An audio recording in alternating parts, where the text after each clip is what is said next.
It's a podcast from Dan. The podcast from Dan. The Rooster Teeth Podcast. Take your lumps, Bernie. What's up, guys? Welcome to the Drunk Tank. That was terrifying. That was great. I did like the take your lumps reference. Take your lumps. I think that's been my signature on the website ever since that podcast. Yeah, man, that's your new thing. So we should go ahead and warn everyone today. So Gus is out, and Griffin, who usually does the podcast, is also out. So I'm behind the helm. I'm steering the ship today. You should probably tell people who you are. I'm Jack, for those of you who have never listened to anything I've done before. And the other person joining us today is? I am Brandon, otherwise known as C-Team. Yeah. Is that your new nickname? Yay to me. C-Team? C-Team. It's a little terrifying. Don't worry. I'm Bernie Burns is here to hold down the fort. Yeah, and we might have another guest a little bit later if he ever gets off the cell phone. Hullum sat here while we were all waiting to start the podcast. Matt's sitting here on his cell phone gabbing to Joel, who is also away on another project. It's crazy month of February for production here at Rooster Teeth. There's like 3 people in the office right now, and I think they're all in this room. Like, if UPS shows up, they're just going to be wandering the halls looking for us. I think I saw a tumbleweed in our parking lot. It's weird. Usually it's completely full. Man, who hasn't been opening the gate lately? I mean, is anyone else bugged by that? This is a good question. So in front of our office building, we have a 2-part iron gate where you can just slide it from the middle. You have to do it manually. You can't. There's no button to hit. You have to get out of your car and push it. There's been discussion about automating it, but if we automate it during the day, then UPS can't get in, and we get a lot of boxes here for some reason. You know, it'll just open in the morning. They have the technology. It's been invented. It's like magic. Well, so clearly Brandon's already on the defensive. I guess we can figure out who doesn't. No. I do open the gate all the way. I know who doesn't, but I will defend him to the death because the gate is fucking annoying. It's horrid. It takes all of 10 seconds to push it. You never open or close it, Jack. I did this morning. Ever. I opened the other half this morning. Okay, and is that the first time you've done it this month? It is a problem, though, Jack, in that if you're one of the people who does open the gate, then that means you're in the cycle where you're always the person who opens or closes the gate. Yeah, that's and dangerous. I do want to point out that you have the biggest vehicle here too, Bernie, so you're the one who has to worry about that. Well, my truck has these mirrors on the side that are just ridiculous. I can't get through anything that I normally can fit through with my old truck. And so, yeah, what happens is someone will go to the gate and they will open it just far enough to get their car through, and that's it. They won't open it 1 inch further. No. That happened once since Jeff sent that really annoyed email about that same exact thing. Once. Just an email? Once. This company has definitely got to the point where people don't want to take the time to do anything. It definitely took Jeff more time to write the email than it would to get out of his car and open the gate a little further for himself to get in. But everyone just wants to fire off the stupid email. No, and I've watched the recycling bins sit out there for days and days and days. Why didn't you move it? I did. So you watched it for days and days and didn't bring it in? Yeah. So let me back up a second. Let me ask you this. You thought the recycling bin is sitting out here. Yes. Who did you get upset with? I don't know. I think Brandon, I think. Why? So now it's Brandon's job. Brandon was the one fighting for the recycling bins. Actually, no. You know what? Or who was that? That was Hullum. And what you're talking about now, we should be clear, when we moved in here, I'm a big fan of a dumpster. You put the shit in the dumpster, the truck comes once a week or twice a week, they take the dumpster away, and that's it. Yeah. But the problem was we couldn't get a recycling dumpster. And so Hullum said, we have to have recycling here. We have to have it. It's important. So that meant we had to have these roly-poly little bins that we roll out to the curb every damn week. Matt's never rolled a single one out. Ever. So you're telling me I should be mad at Matt, not anyone else? You should be mad at yourself for not wanting to help ever. That's what you should be mad at. Okay, how many I had to move a recycle bin once. Oh. How many tours have you given in the last month? 1? You get interact with fans. That's not a bad thing. I'd love to give more tours. How many times have you signed for UPS? So you're equating, take it easy. You're equating interface with our loving fans that support us so much with taking out the trash. No, those are the same. I'm equating with additional work. Stuff that isn't typically it wasn't on my, job resume or whatever, or whatever I have to do, but I do it anyway. I would say you should, maybe throw on a couple yourself. Do a couple extra things around the office, I don't understand what anybody's saying. I don't know what a job resume is. I don't know what's happening. So you're upset with him. Job description. I could equally say to you, Brandon, You're upset about having to take in the recycling bins when the earth gives you so much and provides you with such bounty. That's and true. You're upset about taking in the recycling bins? I'm not upset. Oh, no. I have no problem with taking them out and bringing them back in or opening the gate. But don't bitch about how the work is done. If you want it done a different way, then do it. That's the thing. It's not done. That's the problem. Here's what I have a problem with, and this goes down to the can-do spirit of this company, is that when somebody sees something that is not the way that they want it to be, it always is that thought process in their head of, oh, so-and-so screwed this up. It's not like I'm supposed – the cans are sitting out there. I'm not supposed to bring the cans. Somebody else is supposed to do it, and they didn't do it. So, Jack, you brought that recycle bin in. Did you put it out there? No. Were you the one who wheeled it out? I did not. So you're complaining about doing half the work. Yes. Okay. I'm just making sure that I'm understanding. But you the problem with that, Bernie, is that, once you do it once, people expect you to do it from then on. But you're that guy is what I'm saying. You're the guy, and you're absolutely right. Once you do something once, everyone goes, that's what Jack does. Yeah. Jack's going to give a tour of the place today. Yeah. It is true. It is. And people just clam up and they kind of look at the recycling bin and go, if I just don't stare directly at it, I won't be expected to touch it. And I will say the one time that Brandon had a tour because I was busy, he came to me looking for me to give the tour. He brought the guy to my office like, oh, hey, can you give this guy a tour? You're so good at it, though. Okay. You're amazing. Man, I think maybe it's this chair. Like I'm sitting in Gus's chair and I want to argue with everyone now. It's pretty great. I think he's got his spirit here in this area. It makes me hate everything. So the Oscars are coming up, huh? Speaking of stuff that we hate. I don't hate the Oscars. I hate most of the movies that are nominated. What do you mean for Best Picture nominated? Mm-hmm. Really, and I hate all the hype behind the bad ones or the average ones. What are the average ones? I don't understand why everybody is on the King's Speech nuts. That movie, was a really good that movie. movie was okay. That was a good movie. It was about a guy who gives a speech in a recording booth. That's what the movie's about. It's about a king who gives a speech just before they go to war, or just before World War II. Yeah. The movie is set during the most exciting time in world history, in one of the most exciting places. And the climax is a guy talking in a recording booth. A guy talking to the entire country. Yes. While they're listening to him about to go to war. And defeating his own personal demons of stuttering and stammering. Which are totally within his own head. That like moment, a small closed room. That moment might have worked if the obstacle in the beginning of the movie, the catalyst, wasn't him giving a speech in front of thousands of people. Because that's definitely a scarier thought than being in a recording booth with a microphone. So it's like, what? This obstacle that you set up in the beginning of the movie is way harder than what your character has to accomplish. Giving a wartime speech to an entire nation is easier than giving a speech to 1,000 people? Staring at a microphone is a lot different than staring in front of 1,000 people that are just looking at you, listening to you. Jack, new feature on the Drunk Tank right now. Improv. Okay. Role playing. I'm Brandon Farmahini, Hollywood producer. Hi, Brandon Farmahini. Hollywood producer. I'm going to tell a very funny story about that. Why I can't pronounce Brandon's last name as soon as I'm done with Farmahini. Yeah. Well, in fact, that might be funnier than what I originally was going to do. Brandon, the first time I ever interacted with Brandon in any way, he sent me an email because Brandon was running the television station where Matt and I went to college, and we were part of the television station getting started. You created that, right? Yeah. No, I wouldn't say that I created it. There were guys who had the idea for the TV station. I was there for big milestones of creating, but I was not even a television student. Okay. But I was there at the time and helped with that process. Cool little bit about that real quick. Paul Leonard actually created the UT TV station, and he was a producer on Battlestar Galactica. There you go. Nice little bit of trivia. Small world. Anyway, since we were talking about Battlestar Galactica in any way, if he'd worked on King's Speech, that would have been perfect. So Brandon sends me this email because he was raising money for a new antenna. They were trying to do something that I don't remember what it was. Yeah. So Brandon sends me this email, and then we were exchanging emails back and forth, and I sent an email to him as Brandon Farmahini, not Farm. Okay. Farn with an N. Yeah. And so then he writes me back, and I see in his signature that it's Brandon Farmahini. And I was like, oh, man, I misspelled this guy's name. I'm such a jackass. And I always feel bad about that because people constantly misspell Bernie because I spell it in a stupid way because it's a nickname. Yeah. Spell it with a U. Well, I went back, and I felt so bad about that because I don't like making mistakes like that. I went back and looked at my previous emails. He had his name misspelled in his own email. And it wasn't just like in his signature, like he was typing fast. It was in from Brandon Farmahini. And he goes, yeah, sometimes I just make that mistake. No. I did not say that. I did say that. When I set up my computer initially, I had a typo. And then I kept going through every single piece of software and changing it manually. And it kept changing it back.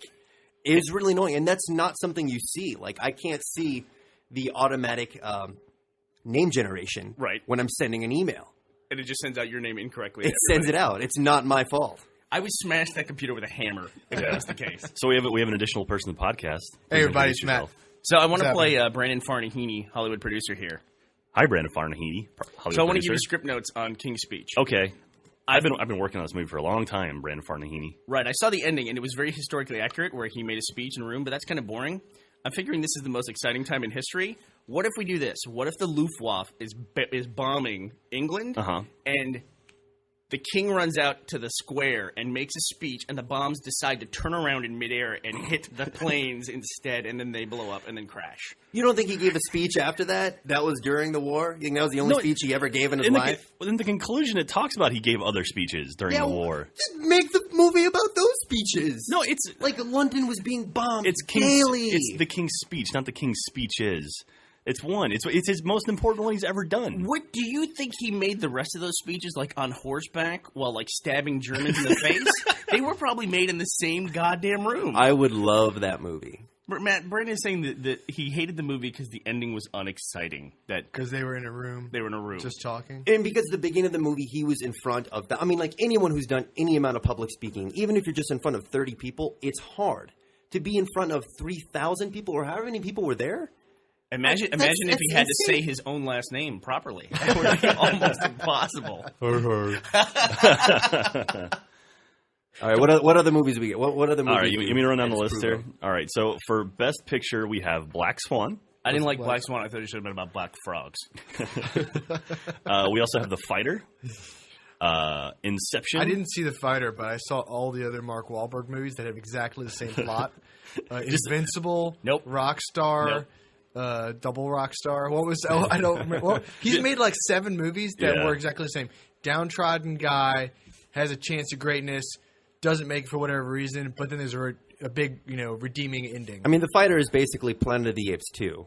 I mean, I'm going to shut you guys all up. The damn. Fighter is a great movie. I'm not saying I fantastic. haven't seen it, so I don't know whether it's a great movie or not. But he does make the same movies over and over. that's again, true. doesn't he? Yeah, but that's independent of The Fighter. And also, why don't you take it as a Christian Bale movie? Because Christian Bale is in The Fighter, and he is fucking awesome. Yeah. he's really good. The movie's good. The movie's really great, and it also is. And Amy Adams also But great. isn't this the same movie as The Machinist for Christian Bale? No. No.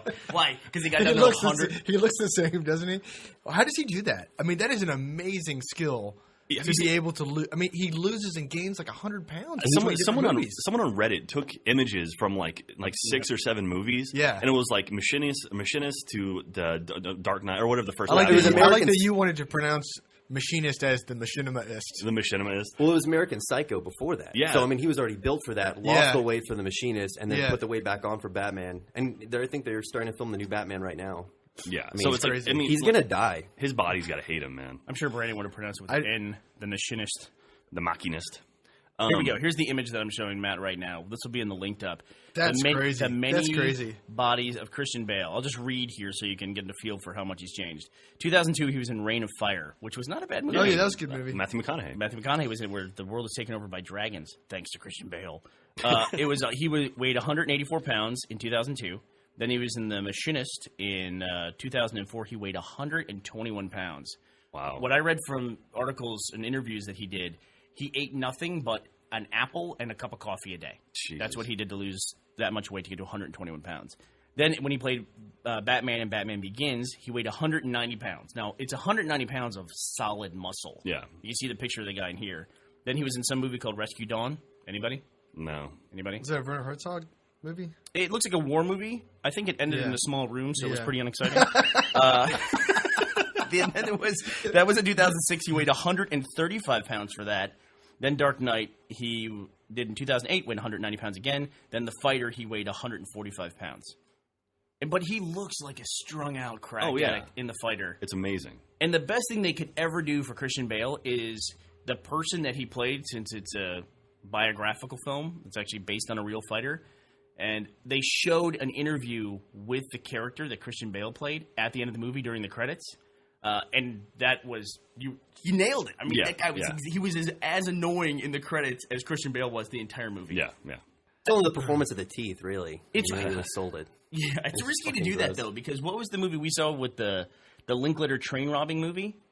And Newton Boys. Newton Boys. Oh, Yeah. God, I remember that. Yeah, so we sat through all the Newton Boys, and at the end, in the credits, they had interviews with or historians actually talking about the actual Yeah. Newton Boys and stories of what they did. It was like a Tonight Show appearance or something. Is that what wasn't it was? I want to say that's what it was. Anyway, and it was way more interesting than the rest of the movie. Yeah. I mean, way Well, the more other thing was interesting. interesting. We saw it with the filmmakers. Like it was like a special screening, and they mentioned that one of the characters in the movie, I think it was like Vincent D'Onofrio's character, Right. had a bunch of really interesting character traits. Like he would kind of like salivate and bark like a dog occasionally, and just like weird stuff, like the real guy that the character was based on. But they didn't do any of that stuff in the movie, and the movie was like really dry. And it's like it could have used some of that extra character stuff, but they mentioned it later, like they thought it was interesting, but they didn't think it was interesting enough to put in the movie for some reason. You would actually hate it because, honestly, the complaints that you had, Brandon, about King's Speech were exactly what I said about Newton Boys. Is you're going to see a train robbing movie, but then you find out they're just blowing up safes in banks. Is what they're doing, and they were like in back rooms, just blowing up a safe, and it was not that big a deal. Yeah, it was like the most business-like, dry way to rob a bank or any like amount of large money that I've ever seen. I now have to look up Skeet Ulrich. Skeet Ulrich, I forgot he was in that movie. Skeet Ulrich He was in the Scream movie, right? That's where he got to start. You know who else was in that movie? It was Newton Boys. Was it McConaughey, right? Joel Heyman. Really? I'm pretty sure Joel is in a background scene in that We movie. need to have a Joel Heyman movie marathon. Yeah. Well, yeah. He was in that Sim 1 movie with Al Pacino, right? Yeah, he's got a pretty good on-screen appearance Winona in Ryder that. yells at him or something, right? That's right, I haven't yeah. seen it. He's sitting. Joel's in a scene with Winona Ryder and Al Pacino while they're yelling at each other, and Joel's standing between the two of them yelling at each other. Pretty funny. It's pretty funny. All right, should we move What's down? the next on the list? Okay, we've got Inception. Inception. I thought Inception was great, and I feel like it's been so long since it came out that always hinders a movie's chances for winning.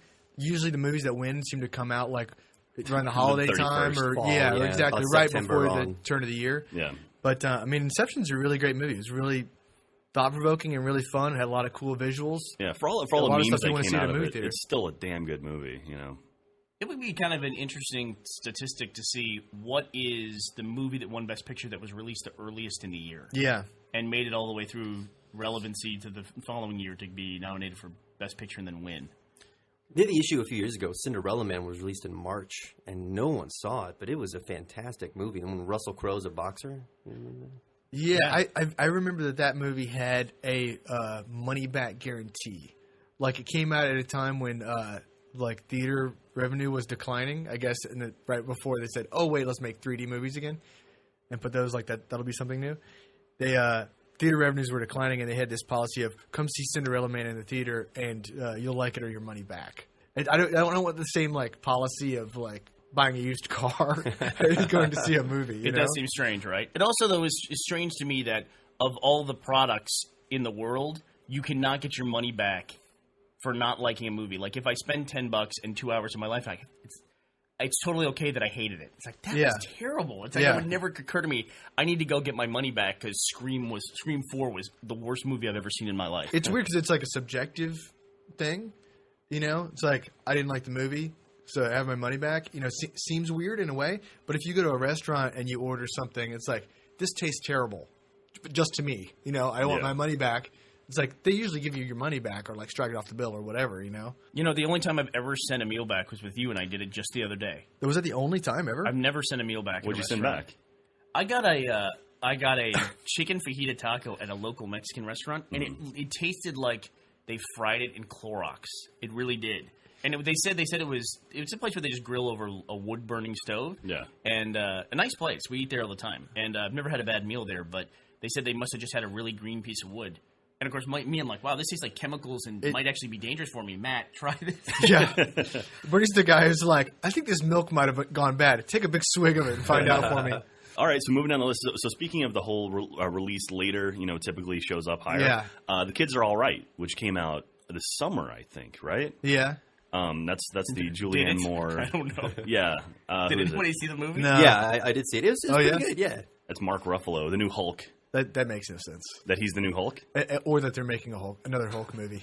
They're making the third. Why Hulk are they movie doing with this? A It's different like person. the first guy we got to play it wasn't milquetoast enough, you know. So they went down to Edward Norton. You and think then Eric Bana is milquetoast? Bana? Yeah, he's Bana? like more so than like some of the other like What the action hell does milk movie. toast mean? You don't know what milquetoast No, means? is that like a We should 50s make you try thing to- you we guys should used try to say when you were young? We try to make you spell it.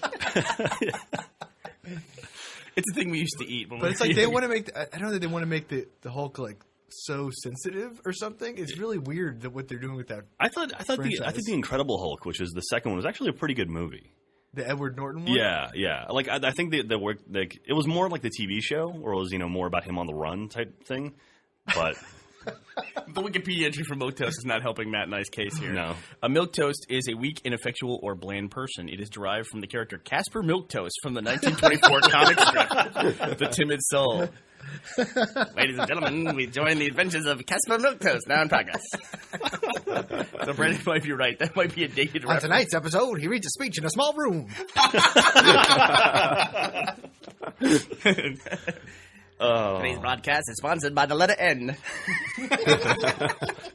so did anyone see Kids Are All Right? I did. It was really good. It was incredibly original. I don't think I've ever seen a movie that was about that exact thing. I don't know. It's about a lesbian couple. Each one had a child with the same sperm donor, and the kids turn 18, or at least one of them does, and they look up the sperm donor. And that's Hey, now. Yeah. Mark. That's Mark Ruffalo. Okay. And you kind of expect like these cliche reactions, but it's really surprising. It's a good movie. Is there a slow motion dancing scene at one point? Probably not a movie you take the kids to, but Why not? They're all right. Kids are there's a lot of lesing and Lizzie. and You kids with your verbs today. some gay porn. Surprisingly, you really don't expect a gay porn, but And no one they knows. throw Who it out does? there. Really? The normal theatrical No one experience? expects to That get yeah, porn. that in the Spanish They cut around position. Just pop up on you. I had a gay porn booby trap one time when I was in college. I had a roommate who was gay, and I would always use his TV and VCR because he was never around. He was always on trips. He was actually trying to get into A movie with Al Pacino Yes. and Winona Ryder. He was trying to get into. He wanted to be a tap dancer at Walt Disney World. Oh, nice. And every morning at 5, he would wake up and tap dance. Oh. So that was great for me. Was this a dorm or is this like a This is a apartment? dorm. This is a Oh. dorm. I could And, not create anything more gay than that. I know. I want to be a tap dancer at Walt Disney World. And so I would always use his TV and VCR. And like one time, I just came home and like turned on the TV, and I guess the tape was still playing, and it was something called Bat Dude. It was like a Batman and Robin themed gay porn. Wow. Anyway, that's all I have to say about it. It was like the most horrific. And an hour and a 2 half seconds. later, Yeah, really. Was it over like 2 seconds? Now, do you guys watch Tosh.0? Have you guys ever seen that show? No? Okay. They did something pretty funny where it was Tosh and like 4 other male writers were wearing sweatpants, standing on a table. They all took a Viagra and then turned on gay porn. And they were trying to see who would go first. That's awesome. Yeah, it was pretty neat. And they just basically all held their own. Everyone held it in for 90 minutes for the entire tape. And then, so that's an interesting idea and a bold. terrifying idea. there was a story a few years ago that came out about the Playboy Bunny, and she's describing what it was like to have the group sex with Hugh Hefner, and it involved Viagra and gay porn. Google it. Well, I think Yeah, just look up Viagra gay gay porn porn. and search. That's right. if I just post that on Twitter and There see you if go. anybody knows the story. Have you noticed the increase in spam bots on Twitter? That if Yes. you mention a product or if you mention any kind of service, you get destroyed by spam bots now? Yeah. A lot of times when you're trash talking stuff, like I talk crap about IKEA, and then they started following me and said, "Thanks for the call out." Really? That's how IKEA talks. Yeah. It's strange. I mean, it doesn't matter Is what that you're saying Is about that it. your Swedish Yeah, accent? my Swedish. I just imagine the guy who's in charge of running the Twitter account at IKEA is like, where the fuck is the umlaut? where the hell is that O with the slash through it? Hit option. Then, all right. So next on our list here, we have King's Speech, which we talked about already. And Brandon loves. I think he's going to vote for that one. Actors overrated too. What? Jeffrey Rush, be supportive. Jeffrey Rush, be a little annoyed. Oh, that's amazing. You're not going to win this battle, Brandon. Have I you ever know. seen Shine? We just for the record, all of us in this room now have seen King's Speech. Yes. Well, this is amazing. I'm actually on a podcast with people who participate in culture. This is amazing. Yeah, we all liked King's Speech except for Brandon. Actually, everyone in the world loved loved King's Speech except for me. So it's like I acknowledge that I'm wrong in some way that I can't understand. Because I literally seem to be the only person who just Don't thought you it was make that overrated. acknowledgement every single Yeah, day? I guess I'm wrong, but I don't know why. Kind of love that one up there, but All right, what's the next one? All right, the next one was 127 Hours. James Franco kicking ass. I still haven't seen that. I really want to see that movie. I just missed it. Did you not see it at Button-A-Thon? No, I've seen it. I've seen Okay. it. What'd you think? I really liked it. what movie? 127 Hours. James Franco, the cliff guy who cut his own arm off. Spoiler. So I haven't seen 127 Hours, but I did see the 3-second promo clip of James Franco on Guiding Light or whatever soap opera that he was on, and I say he wins. Dude, James Franco, just for that, just for going out and doing wacky stuff. Did he was on Daily Show? I think the day he got nominated for the Oscar for Best Actor, actually, and he said basically he got a call saying, "Hey, you got nominated for Best Actor." He said, "All right, cool, thanks," and then he went to class. Yeah, Like, it's like what? I read the other day that he's now teaching a class I where think it's so. like film editing with James Franco on James Franco or something, where like students take his movies or short films that he's done and like re-edit them. That's awesome. It's pretty wacky. And he's hosting the Oscars this year too with Yeah. Anne Hathaway, right? So is that what it is? Did we not Yeah. read one time the Wikipedia entry on James Franco? Yeah, I remember you guys talked about that on the podcast once. Right, okay. Sometimes it can be hard for me to figure out what we talked on the podcast and what Gus and Jeff and I just talk about while avoiding work. Yeah, and so many times we'll be talking to like, let's talk about this. This is podcast talk, and then we just forget it, and then never talk about it. Or the journals. Hey, speaking of journal, all right, let's finish our conversation. We have a cool thing that happened on the Oh, yeah. Rooster Teeth Community Oh, Journals that this is week. cool. That is cool. All right, so moving down the list, Social Network, fantastic movie. Good movie. Fantastic movie. That I didn't, thought that, it was didn't okay. that didn't have quite the impact on me that it had on everybody else. So Yeah. I'm gonna take the King's Speech route. I am taking the King's Speech route. By the way, you did an impression for like a week of the King's Speech before I saw the movie, and I couldn't wait because I couldn't wait for the guy to talk like your impression, and then he didn't. So I like I your don't even impression. remember what Churchill, my wasn't it? impression It was, was. You were going. it was the Wormtail guy as Churchill, wasn't it? Yeah, he's Churchill. Oh, is that who I was? That's talking the about? problem with like English movies now. It's like all you do is spot Harry Potter actors. Yeah, there's 3 Yeah. Harry Potter actors in King's Speech. Oh, stop it! At least 3, yeah. But did you see the rap video that someone cut with King's Speech? No. It's when he puts on the headphones and talks, and someone like redubbed it with him rapping. It's actually pretty funny. It's a pretty good rap too. So I'll make sure to link it. I agree with Jack on a lot of things, but the links that he sends me via AIM are like 50%. But no, I mean seriously, I agree with you on a lot of stuff. Uh-huh. But it's like I don't match up with you in that silly online world. Okay. Although we do like the same pictures of cats. I will say Yeah. that. That rap video didn't really do anything for me at all. I like don't the know. idea. It's pretty clever, and it was well done, like well executed, I would say. When do you think the first lolcat was? Like, who was the person who made the first lolcat? When was Cheeseburger? No, that was just a popular one. Oh, isn't it like just? I mean, if we really want to go back, isn't it like Hang hang in in there, there, kitty? Yeah. You know? Oh yeah, that's a good point. Or What year was that? or do you mind with the cat with the leg up, looking at itself? Or I Hate Mondays. I hate Mondays. Yeah. Yeah, It Garfield. was in the late 1800s. Yeah. Garfield. It was right after the invention of cats. So it's around the Pharaohs. No, you never heard. Okay, you understand when he says "Hang in there, baby, Friday's coming." You know what that means, right? No. Really? Really? You No. don't know what that means? Like that doesn't conjure any image in your head. Nope. You've never seen the poster of the cat hanging on the limb of the tree, and it says "Hang in there, babies, Friday's coming." Maybe. Wow, that's amazing. I didn't even know it's Friday's coming. I just know Hang in there, and then also the one that people change it says "Oh shit," you know, it's the cat hanging. Don't compare me to Jack. I mean, he's like 27, but in spirit, he's like 45. What? All right, I'm 29. For I the guess if record. that poster had been on the Nintendo, This podcast seems to be all about the difference in ages between the I guess so. yeah, the four of Brandon. us. Brandon likes to turn him being dumb into us being old. No, I can't find the classic image of the kitten hanging. They might have blocked it. The internet didn't exist at that time. That picture's made a lot of money, I'm sure. Yeah. It was in those. It was always that poster that you would find in the whatever it was in school when they'd give us those sheets where we'd order books. Do you remember that? Scholastic? Was Scholastic that would do that? Yeah. Yeah. Did you ever do that stuff, Brayden? Oh, yeah. And Where you fill out the form? They have those big cases that open up, and you buy your Clifford books. I would buy Garfield. I would buy They the... let you buy Garfield, huh?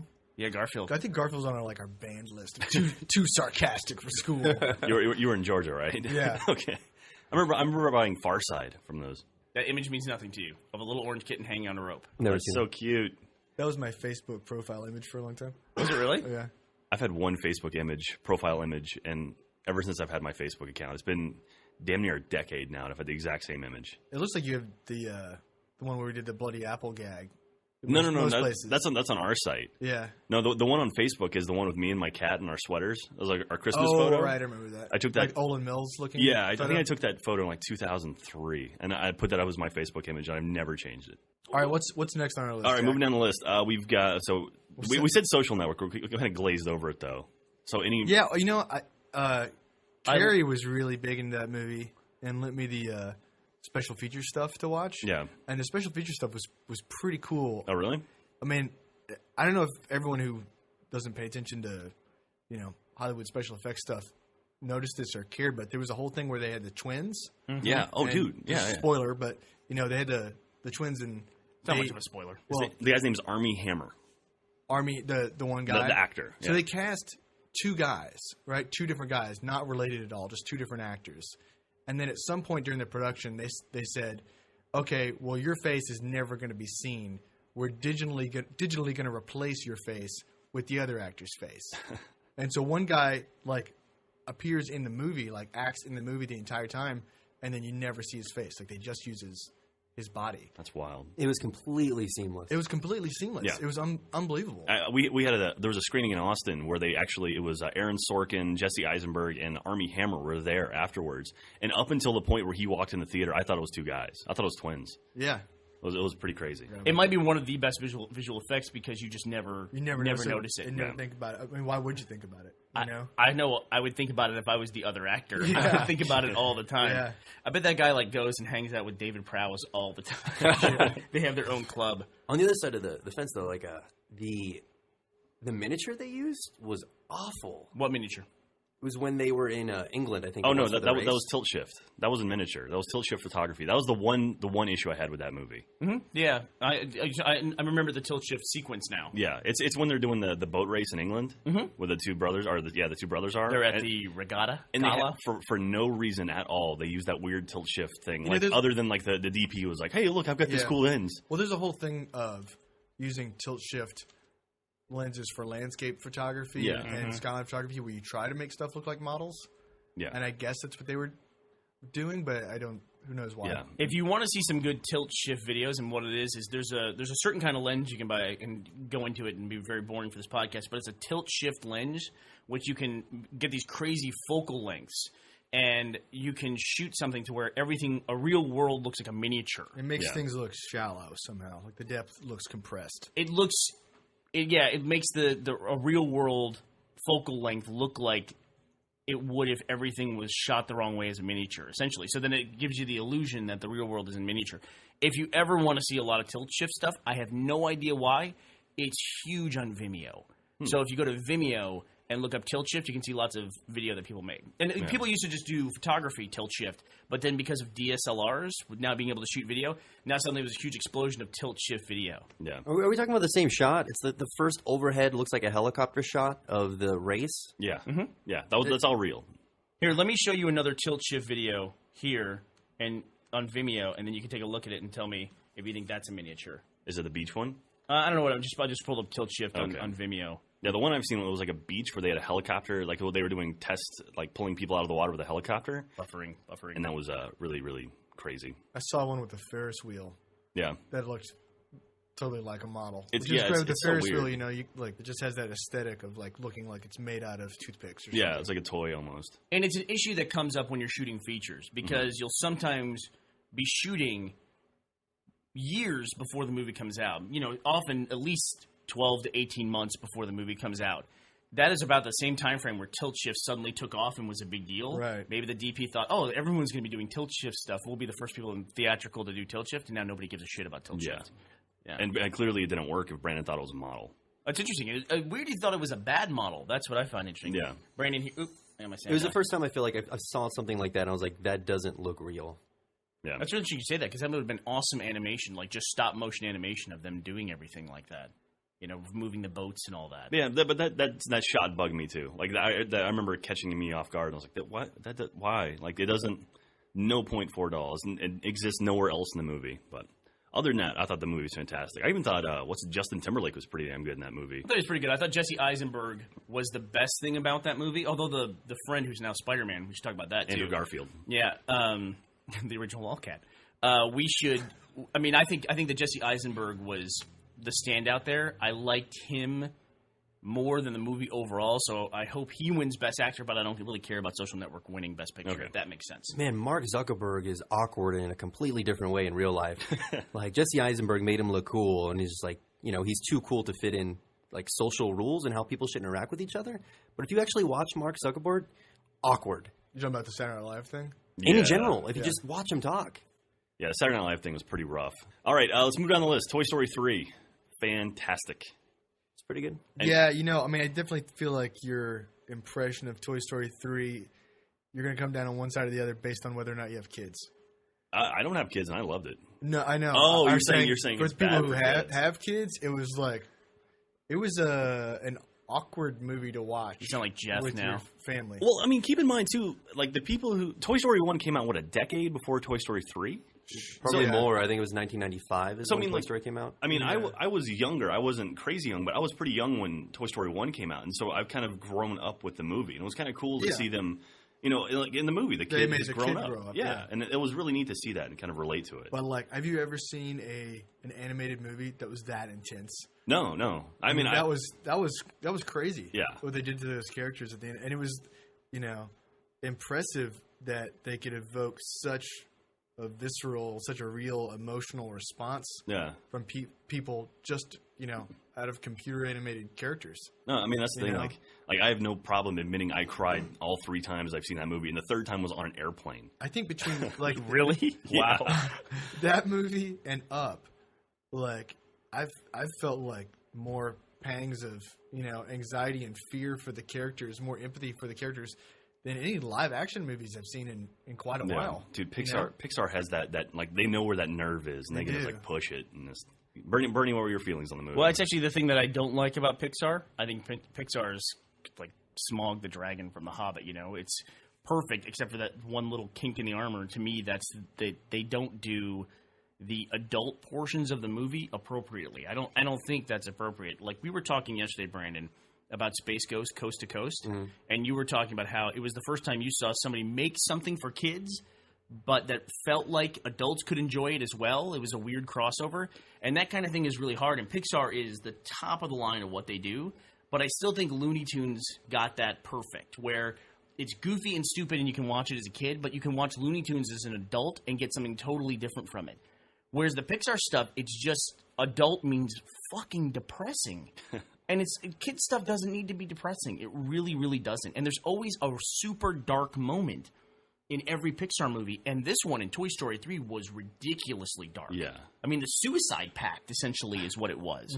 And honest to God, I still want to know what happened to Bo Peep. I'm freaked out by that. I'm totally freaked out by what happened to Bo Peep. And they don't discuss it in any way. We're not going to talk about that. Very briefly. Yeah, we're not going to talk about what happened to Bo Peep. Did she get smashed, Did the sheep kill her? But I mean, I would argue that's not necessarily a Pixar thing. I mean, like even like all the Disney movies have that element of just darkness to it. I mean, like think about like Lion King. The kid watches his dad get killed in front of him. Bambi, True. I mean, Around the World in 80 Days. What happened in around the world in 80 days? No one saw that movie. It's 180 days. how What did you say? Around the world in what? 80 Days? What is it? Is that the name of the movie? Around the world in a fortnight. I don't even know. I'm making fun of him, but I'm not even sure it's 180 days. I'm pretty sure it's 180 days. are you talking about the Jackie Chan version? Yeah, the Jackie Chan version. No, it's 80 days. I stand corrected. Sorry. Yeah, Sorry, fuck you Brandon. guys. Sorry. But I mean, I don't know. I like that there's like that darker element to it. It's not all peaches and cream. I don't have kids, so I don't have to worry about that stuff. So even as an adult, I don't want stuff mixed up like that. I don't want to go in to enjoy something and then have these like unbelievably dark moments. But the dark moments make the lighter moments that much better. Have you guys seen the 5-second film with The Lion King? No. It's these guys, they just edit down movies to 5 seconds.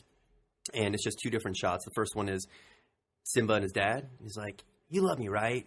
His dad's like, "Yeah. We're going to be together forever, right?" And then they cut to Mufasa falling and dying. And it's like the end. Yeah. By the way, I just want to point out that it's not 5-second films. 5 Second Films are the guys who make 5 second movies. Yeah. What am I thinking of? Those are amazing. Movies in 5 seconds. Movies in 5 seconds might be. Are you watching? Are you thinking of like How It Should Have Ended? No. There's a thing he's talking about Okay. that's like movies in 5 seconds. No, there's also a thing called How It Should Have Ended, which Yeah, is like nobody's talking about that but you. You're correcting me on your misconception. It's around the world in 127 hours. Yeah. Come on. It's around the world in 5 seconds or less. Yeah, but 5 Second Films, I absolutely adore. You can get lost in that site. the magician one they have. It's Yeah. probably the funniest, grossest thing ever. Google 5 Second Films Twilight. That's all I'm going to say. Yeah. Ever. People who really like that Twilight one really like that Twilight one. Every time I see 5 Second Films come up in like a forum discussion on Reddit or something like that, there's always somebody who will post that Twilight one they did. And I think you either really like that one or don't like that one. And I don't like that one. It's grotesque, but insightful. Like, it's a really good critique on those movies. That's the subtitle to your autobiography, right? Grotesque but insightful. Yeah. By Brandon Farnahini. It doesn't matter. All right, moving on. True Grit. True Grit. The thing that bugs me about True Grit, movie is great, but they nominated Jeff Bridges for Best Actor, Matt Damon for Supporting Actor, but the girl who is the main character of the movie was nominated for Supporting Actress. Is she on screen more than those? She's on screen This happened the majority before of the movie. in a Coen Brothers movie. Fargo. Frances McDormand? Frances McDormand won Best Actress. Mm-hmm. William H. Macy was nominated for Best Supporting Actor, but he had more screen time than she did. But she still feels like more of a main character to me, I think. But just in terms of how much time they were actually on screen. Yeah. But I mean, in True Grit, the it was girl, more his movie. it's the girl's story. It's her movie, and it's like, how can that be the supporting actress? You know what it comes down to, I think, is the studios lobby for specific actors to be nominated in specific categories. Yeah. And they just pick and choose like what they think, where they think they can win. How does the nomination process work? Do you submit as a studio, we want these actors nominated, or does it just come out of the Academy? That's how it works for the Emmys. They'll submit a specific episode for both actors and just like overall awards, like the Best Picture or Best Show or Best Editing. Right. So I imagine it's the same way. They also have like cuts too. Like I've heard of like, we made the round of 15. Yeah. So I don't know how that happens. I don't know if they have individual groups that do it. Like the Visual Effects Society would get together and like nominate like a group of pictures, and those would get whittled down and then whittled down again, and you end up with a 3 or 4, sometimes 5, but usually it's a small number of best visual effects nominees for Best Picture. That's a very specific award. I'm guessing there's some kind of function like in the other ones for Best Actor and Best Picture that works the same kind of way. Yeah. With producers and does SAG get a vote on Oscars? Like, I don't know. It's a good, are they in the Academy? I don't know. I guess if Joel was here, we could ask. But so 127 hours. Oh. Oh wait, no. What am I saying? no. True Grit. True Grit. Sorry, I looked at the wrong one. Anyone else? Any thoughts, opinions? I mean, I really liked it. I like the Coen brothers a lot. I thought the actress was tremendous. I thought Jeff Bridges was tremendous, but there was just one thing missing from that movie that it might be what Brandon was saying earlier. Small room. Yeah, but maybe it felt like it ended in a small room to me. I mean, something about the way that movie ended didn't leave me with any kind of feeling that, okay, this was a fantastic film. Yeah, it didn't seem to have a build-up to the climax. I felt like it was the end of the movie. You didn't realize it was the end of the movie. The other thing was the bad guy. I mean, you just have like these certain expectations when you see a Western because you're so used to seeing 80 other Westerns where you get to the bad guy and he's formidable. The bad guy in True Grit was just like a big putz. Absolutely. And then it made her experience and her search for vengeance seem less interesting because her dad was killed by some goofball instead of like this, larger than life figure. I think you're also actually watering down your criticism a little bit because when I've said that about the movie, people said, well, that's just not the way this movie was. You're bringing your other expectations in. Within the scope of that movie, they set up that guy like that. The first scene where he's, the father is killed and he's riding away, they shot that in a very grandiose way to set this guy up as a really bad villain. And you felt that within the scope of the movie. And Matt Damon's like, I've been hunting this guy for 10 years. And it's like, well, Matt Damon sucks. Yeah. You can't catch this dude. Yeah, it's like, and then you find out like essentially the villain is like Mr. Magoo escaping at the last second. Sorry, Brandon, for the reference. We'll have to send you a history book. I used to watch Mr. Magoo. Saw the live action movie too. Did you really? Oh, God. I think so. I forgot there was a live action. Yeah. I think, wasn't it Leslie Nielsen? Yes. Wow. I think so. On the subject of her, being nominated, how long she was in the movie, Anthony Hopkins was nominated for Best Actor. How many minutes do you think he was in that? And you're talking about Silence of the Lambs? Yeah. It was something like 7 minutes. It was something ridiculous. No, it was 15. And people have been nominated for less. Like, someone was nominated for a 7-minute. Bernie, okay. Sorry, I wanted to go stand up, but I almost took down the set. It's okay, Bernie. Chairs are hard. It's weird that he would get nominated for Best Actor. I don't get that. Oh, well, this one makes sense. The record for fewest lines in a movie, but still winning an Oscar, is for The Miracle Worker, Helen Keller. Now you're just being a dick. No, it's interesting. That makes sense. I don't know if Wawa counts as a word. Or... What's next on our list? All right, next. So the last one is Winter's Bone, which has anyone seen that movie? I haven't. I did see it. You did? It's pretty good. Yeah. I mean, it's kind of similar in a way to True Grit, that you have this female character who's out on some kind of crusade. She's looking for kind of like what happened to her father, and the government's kind of collect her house because he defaulted on the bail bonds. It's not bad. All I know about that movie is you can't say the title around Carrie because he just starts giggling uncontrollably. Well, it does sound a little bit like a movie that Matt accidentally watched in college. For 2 minutes. All right. Yeah. So I have no opinion on that one. Anyone else? Well, no. Unfortunately, I haven't seen it either. Yeah. So it's pretty good. A little bit of an underwhelming. Do you guys feel at all like True Grit we should support because it's an Austin movie? Or at least made in our local area. I guess so. I feel like I should support True Grit because it's a Coen Brothers movie, and my personal track record with watching their movies is I walk out of the movie going, that was okay, and then 3 months later, it's the best movie I've ever seen in my life. Almost every Coen Brothers movie has been that way to me. Yeah. Did you guys already talk about Old Jeff? Yeah, we brought him up. Yeah, Old Jeff is in True Grit. It's in the court scene. We should clarify now what we mean. A guy who played Jeff as an old man in one of our videos was in True Grit in a courtroom scene. We call him Old Jeff. Yeah, and he's a very distinct face, so it's very easy to spot him. And his face is huge on screen. So, yeah, for those of you watching the movie, it's right when she walks into the courtroom looking for Rooster for the first time. It's like she makes it through the door and he's right there. Do we want to burn through the rest of the the other categories, like actor and leading role, just run through the list and give opinions? No, why don't we all just go around? What should win Best Picture, Jack? Honestly, I mean, I'm gonna have to lean. I mean, it's not going to happen. I would love to see Toy Story 3 win because I think that was the most emotionally engaging movie for me this year. But I think Social Network or King's Speech will win. What do you think should win, Brandon?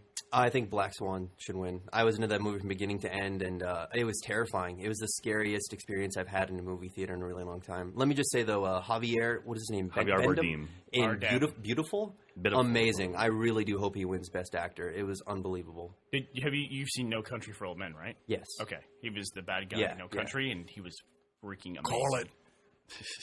I have not seen enough of the Best Picture movies to feel like really I'm qualified. Yeah, I've seen so few of them this year. I saw 8 of the 10 before they even announced the nominations. I was very happy with myself. I'm just gonna say I want Inception to win, just because I feel like movies like that never win. Like blockbuster movies have some kind of like, they're tainted somehow by the fact that they make a lot of money. That somehow commercial success means that they're not really artistic accomplishments. Yeah. But I thought that movie was a very real artistic accomplishment on a lot of different levels. It was a really interesting movie. It'd be cool to see a sci-fi movie win too.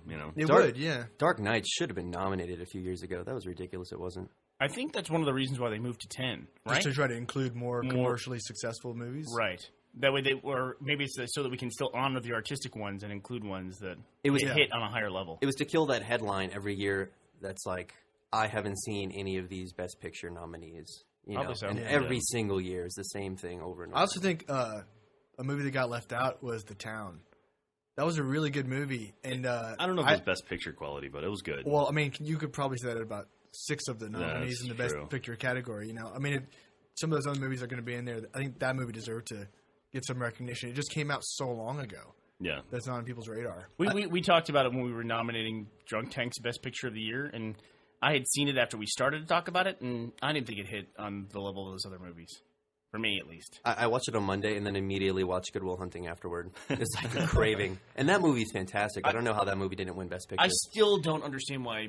Two guys. I don't understand why Ben Affleck is not one of the biggest stars in Hollywood, because he was for a while and then kind of fell off a little bit. I could watch that guy on screen, all day. He's instantly believable to me. Like, I don't know what it is about the guy. You know, he had a run of terrible movies where like he did like Gigli and Daredevil and a few other really bad ones. Was pretty bad. What was that Christmas movie with Charlize Theron? Or was that him? Oh, that was Reindeer actually Games? actually not a terrible movie. Was it? That was her introduction to Vin Diesel. But the other guy, I understand why he's not a huge juggernaut like Schwarzenegger in the 80s kind of star, is The Rock. I mean, why is he making... He's going back to wrestling. Yeah, he gave up. Why is he making kids movies, man? I mean, The Rock is like... He's like such a perfect millennial star, you know? It's just... I don't know what the deal is. What was that movie he did recently?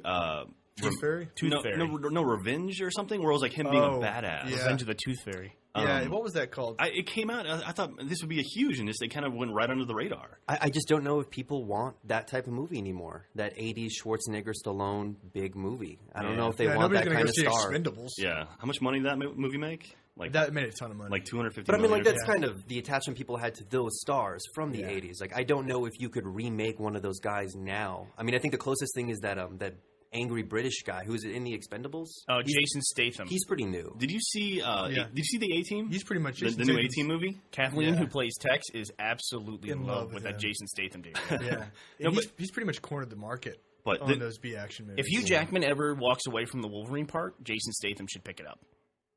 He's actually more like Wolverine, I think, than Hugh Jackman is, because Hugh Jackman's nothing like Wolverine. He wears leather pants. And Jason Wolverine Statham's doesn't wear leather pants. Jason Statham is like 5'4" and covered in hair, like Wolverine is. He can probably heal wounds in 2 seconds too. All right, Bernie. What do you think's gonna win? I don't think it'll win, but I think all those movies I enjoyed The Fighter the most. Okay. I think I really liked True Grit, but I think Fighter was ahead of it. Do you think Christian Bale should win Best Supporting Actor? I think Christian Bale is the Robert De Niro of our generation. I think that guy is amazing, dude. American He's Psycho amazing. was pretty spectacular. The body of work that guy's putting together is insane. It makes you want to go back and watch all the little movies that he's been in that I haven't seen. Does that mean Christian Bale's gonna get older and make really terrible comedy movies and ruin his entire career before that because he makes terrible comedy movies? You can't ruin an entire career. Robert De Niro's performances still exist. He's making comedies now. What do you want Robert De Niro to do? You want him to play the old gangster now? Yes, I just want Goodfellas every year. You just want him to go away? That's all I want. I don't know. No more Analyze That. Analyze That was really good. It just happened to start the trend of movies that he made. Like, so I guess Fockers. Jack's a huge Righteous Kill fan. What? You didn't see it? It was the De Niro, Al Pacino crime movie. They're badasses. Oh, that was the. Yeah, he does make movies like the what is it? But I mean, he's tainted himself now. It's like I see that Meet the Fockers character every time I see him on screen. It's you've ruined your reputation. Righteous Kill didn't suck because of Meet the Fockers. You know, a bad movie is a bad movie. I don't think it matters what other comedy movies he's doing. But I'm saying even if he made a good movie, it's like it kind of ruins your view on him. Those movies make Schwarzenegger hundreds of millions. No, of dollars. I'm not saying it's bad, but Schwarzenegger made Junior. He made Kindergarten Cop. He made Twins. Schwarzenegger? No. Anyway, real quick before we should probably start wrapping up, but we were talking about how the art house movies will win over a big picture thing. Yeah. Something similar happened to the Grammys, where Arcade Fire, this sort of independent band, beat out Justin. Or not that. Justin Bieber lost Best New Artist to some solo bass player. Did you hear about this? Oh, is that what that was? Yeah, it was like some new soloist bass player, like stand-up bass player. And all the Bieber fans destroyed her Wikipedia page. And then Arcade Fire beat him out for best, best album of the year. Yeah. And everyone was like, "Who's Arcade Fire? This is stupid. How come Justin Bieber didn't win?" And there's this huge outrage now. I thought it was a big deal because he beat Eminem. Wasn't that the thing? Instead of he beat Bieber? I thought that's what people were... I thought people were just stunned because the guy from Arcade Fire has basically the same haircut as Justin Bieber. So maybe that was the controversy. But someone made a website. The thing about I was reading this about how it's like, wow, this is crazy. This indie band, beat out all these music establishment kind of more commercial acts. It's like I see Arcade Fire all over the place. Well, you're also in Austin. Well, they're on Saturday Night Live, and they're just they're not like a small unheard of band. Yeah. I mean, they're pretty popular. But they're also on the radio all the time. It's the first time ever a band that wasn't signed to a label won Best Album. That's kind of cool. That is cool. That is cool. I will admit. I mean, I understand the outrage, and then the outrage at the outrage for the Bieber fans. I'll be honest, I know more Justin Bieber songs than I know Arcade Fire. Yeah. I mean, I would probably like Arcade Fire more if I listened to them, but they were even on Saturday Night Live at one point. Yeah. When Rainn Wilson hosted, I remember. Yeah. And I don't know anything about Arcade Fire. Yeah. But I do know Justin Bieber songs. But I mean, like, people like rip into Justin Bieber. I respect the kid. I don't like his music, but it's like, for what he does, like, man, that kid, he's what, 16 now, and he's got a lot of work under his belt. Man, it's just that thing. It's like the Twilight movies. People, if a group of people like something a lot, there's another group of people that wants to tell them why they shouldn't like it. And I don't know why people are like that, especially people on the internet are like that. But that's just the way they are. My stuff is cool. Your stuff sucks. Basically, is what it comes down to. Arcade Fire didn't have a label? Nope. That's awesome. I mean, what you think? I mean, it's like $80 to put your album on iTunes, which is where most people are going to buy it anyway. And you can market yourself really well on Twitter. And it definitely feels MySpace. more genuine when that happens in music. That's like, oh, here's some guys that got together, they made an album, and now they won a Grammy for it. Whereas whenever you hear about that happening, an independent film winning an Oscar, it's always like an independent film produced by the Weinsteins, or something. And it's just like, that's not an independent movie, Crash is not independent if it has all named Sandra stars. Bullock and everybody in the movie, Yeah, it just doesn't feel the same way. I mean, Arcade Fire feels like a couple dudes in a garage who just won a Grammy. A lot of times it's just like small-time production and big-time distributor. I mean, so it's kind of hard to figure out what is an independent movie. Like, well, how do you define that? Yeah, I mean, like Clerks was an independent movie. And most of Kevin Smith stuff technically is an independent movie. But I mean, all that stuff got sold. I mean, they say Rodriguez made El Mariachi for $7,000, and then Rodriguez. Rodriguez made El Mariachi $7,000, and then when he sold it to a distributor, they spent another, $100,000 or some astronomical amount actually releasing the movie. So it was El Mariachi. The independent label in film is something that people try to hold on I to. like the back and forth here. Let's just see what else Jack can correct of Brandon. But Clerks, I definitely see as an independent film. It's not like Crash to me. If Clerks had won Best Picture, they'd be like, here's a dude who made a film for $30,000. If El Mariachi had won Best Picture, it'd be that level. Yeah. But when then you get Antonio Banderas and Salma Hayek in your movie, the next one, then it's like the independent thing doesn't matter. It's like it's enough when they produced Crash and it was an independent movie, and then they got all those stars to be in it. That's enough. You don't have to constantly farm the independent thing. It's not. It's enough, It's just there's a certain level at which it no longer matters that it's independent once all these big stars are on board. It doesn't have the same feeling as a garage band pumping out their own stuff. Yeah. All right, well, let's start wrapping this up. Any final words? Any comments? Do we want to say anything? Zach Anders on the finale of the Oprah show. We're very excited about that. Jeff, Griffin, and I are going to be at Armageddon Con. Is that what it's called? Armageddon Expo in Sydney, Australia this weekend. That's awesome. So if you are an Australian person and you are listening to this podcast, or you just happen to be in Australia, you don't have to be an Australian person. That's right. Ride a shark down the street and come visit us at the Kangaroo Punching Grounds or whatever they call the exhibit there. And then on March the 5th, Griffin and Jeff will be at Emerald City Comic Con in Seattle in the Halo Waypoint booth. So if you are an Emerald person and you would like to, I don't know. If you're going to see Oz, just follow the Yellow Brick Road to them. But they will be in the Halo Waypoint booth, and it's not our booth, so we'll only be there for a very set amount of time. So if you want to visit Griffin and Jeff, which you should want to, they've been on vacation with each other for now, a week and a half? So hopefully they'll still be married by the time you see them. But go see them Saturday, March 5th in Seattle at Emerald City Comic Con. Then the following weekend, we will be at PAX East in Boston. I believe our panel is on Saturday, March 12th in the mid-afternoon, I think 2 or 3 o'clock. Man, I am tired already from just hearing about all this traveling. I think it's like 2:30, I think. I got to go get on a plane to Australia right now, by the way. And just so you know, PAX East for us, we gear all of our announcements /trailers /video stuff for our PAX appearances because PAX bookends our year nicely, PAX East and then PAX Prime in Seattle later in the year. We will be showing new Red vs. Blue footage at PAX East. Dun, dun, dun. So, be there. Have RTX tickets gone on sale? Are they going on sale soon? No, they have not gone on sale. They will be going on sale soon. We've gotten lots and lots of emails for RTX. Just so everyone's clear, for the event that we're holding ourselves here in Austin in May, we will give you advance notice on when those tickets will go up for sale. It's not just going to be keep hitting refresh on the website, hoping you're going to see it. We will have an announcement about when those tickets will go on sale. Indeed. So hopefully you won't be surprised by that. You'll just have to keep hitting refresh to see if the site's back online. But even after saying all that, you should still ask Gus constantly in his personal comments when the tickets are going on sale, and you should constantly ask me on Twitter And in my personal comments, are we making any more red versus blue? Constantly. You know what I gotta say, though? I gotta say about mentioning Twitter and people who hate things that other people like. This has been a really, really hard month for me on Twitter. Did I just unplug us? I don't think so. I just kicked a whole bunch of stuff. This has been a hard month for me on Twitter because we had the Golden Globes, we had the Super Bowl, and we had the Grammys. And what I've learned is that apparently I follow people on Twitter who take time out of their personal life to watch stuff that they hate. Because all three of those events, my Twitter feed just turned into one gigantic snark fest of like, the Super Bowl was one of the worst. It was like, if I knew these people and they were at my Super Bowl party, I would go to them and say, will you please leave? You're constantly shouting snarky fucking comments. Nobody gives a shit. We're here to watch the Super Bowl. We're having a good time. Just don't be here. Just go do something else, whatever you want to do. Likewise, I didn't watch the Grammys and I didn't watch the Golden Globes because I don't give a shit. If you don't give a shit, don't watch the fucking Golden Globes. Don't do it.